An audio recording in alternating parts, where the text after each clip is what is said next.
La cavale est terminée pour les deux militants de l'ultra-droite qui étaient recherchés depuis l'assassinat samedi dernier à Paris de l'ancien rugbyman argentin Federico Martin Aramburu.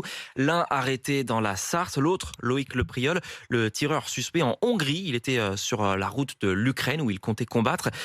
Leur chemin avec Ambre Lepoivre pour RMC. En 3 jours, Loïc Lepriol a parcouru près de 2000 kilomètres avant d'être interpellé au poste frontière de Zaoni en Hongrie. Sur une vidéo publiée par la police locale, on le voit vêtu de noir dans une petite pièce entourée d'agents. 3 couteaux ont été retrouvés dans la voiture de cet ancien militaire suspecté d'avoir tiré sur Martin Aramburu. Il a expliqué vouloir se rendre en Ukraine pour combattre. Une procédure d'extradition doit être lancée, un processus qui pourrait prendre une dizaine de jours, nous indique son avocat. Et puis, c'est dans la Sarthe que l'autre suspect a été interpellé par la BRI de Nantes. Lui aussi est soupçonné d'avoir tiré sur l'ancien rugbyman avant de prendre la fuite.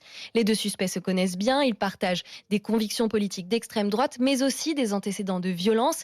Ils sont poursuivis pour avoir roué de coups un autre militant d'ultra-droite. Sous contrôle judiciaire, ils avaient normalement interdiction d'entrer en contact tous les deux.